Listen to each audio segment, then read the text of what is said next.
Bagaimana supaya anak disiplin? Disiplin adalah tujuan dari semua orang tua. Karenanya pertanyaan ini sering sekali diajukan. Tetapi tidak ada jawaban pendeknya. Tidak akan mungkin selesai dalam 5 menit video keluarga kita.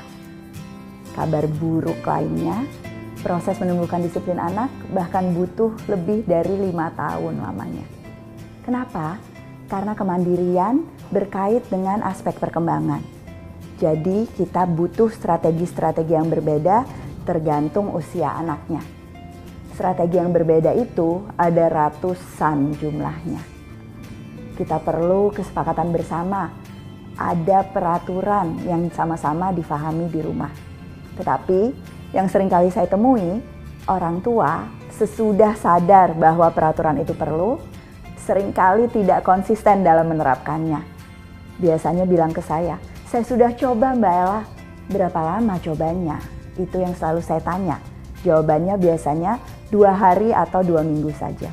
Tidak mungkin. Proses menumbuhkan disiplin, apapun strategi yang dipilih, selalu proses jangka panjang. Ingat prinsip cinta keluarga kita. Parenting is a marathon. Pada saat kita bicara menumbuhkan disiplin, kita sebetulnya bicara juga tentang bagaimana kita selalu bersikap positif pada anak kita. Itu prinsip cinta yang kedua. Ingat impian tinggi.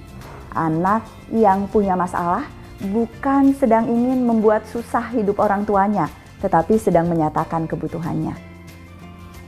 Yang seringkali juga menantang saat bicara dengan disiplin adalah pengelolaan emosi. Menerima tanpa drama, prinsip cinta yang ketiga. Orang tua yang tidak mampu mengendalikan emosinya adalah orang tua yang tidak mungkin bisa menumbuhkan disiplin diri pada anaknya. Jadi, sebelum ribut dengan masalah-masalah anak, selesaikan masalah di diri sendiri dulu. Orang tua yang bisa menumbuhkan disiplin adalah orang tua yang tidak takut salah. Kenapa? Karena percaya bahwa kesalahan adalah proses belajar. Karena itu, orang tua yang mampu menumbuhkan disiplin adalah orang tua yang tidak pernah menggunakan hukuman atau ancaman atau sogokan, tetapi menumbuhkan kesadaran dari proses kesalahan dan proses belajar yang dilalui anak. Yang terakhir, menumbuhkan disiplin sebetulnya tidak seharusnya jadi proses yang melelahkan, karena asyik bermain bersama juga bagian dari proses menumbuhkan disiplin di dalam keluarga kita. Jangan khawatir.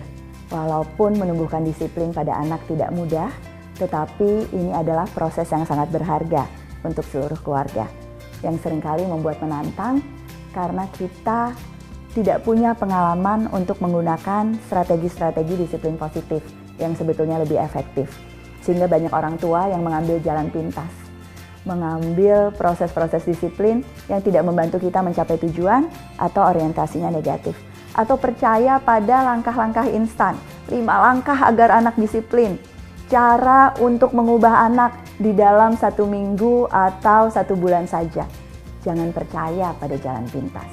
Gunakan strategi disiplin yang memang menumbuhkan anak-anak yang mandiri, bukan hanya saat ini, tapi sampai dewasa nanti.